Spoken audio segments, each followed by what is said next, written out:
வணக்கம்.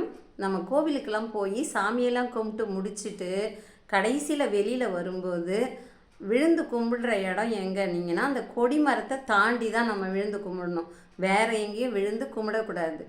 ஏன்னா அந்த கொடி மரத்தில் தர்பப்புல்லை சுற்றி கட்டி வச்சுருப்பாங்க. அந்த தர்பப்புல் என்ன பண்ணுன்னா பஞ்சபூதங்களையும் தன்னோட உள்ளே ஈர்த்து வச்சுருக்கோம். அங்கே நம்ம விழுந்து கும்பிடும்போது நம்ம முதுகு தண்டு வழியாக பஞ்சபூதங்களும் கடவுளோட அருளாசியும் சேர்ந்து கிடைக்கிறதால தான் கொடிமரத்துக்கு பக்கத்தில் விழுந்து கும்பிடணும்னு சொல்கிறாங்க. அதே மாதிரி கிரகணங்கள்லாம் ஏற்படும்போது நம்ம வீட்டில் சமைச்சி வச்சுருக்கிற பொருள்களில் அந்த தர்பப்புல்லை பிச்சு போட்டு மூடி வைப்பாங்க. அது ஏன்னா அந்த கிரகண காலத்தில் ஏற்படுற விஷத்தன்மை விஷவாயு அதெல்லாம் இந்த தர்பப்புல் உள்ளே கிரகிச்சிக்குமா. அதனால தான் அந்த தர்பப்புல்லை பயன்படுத்துகிறாங்க.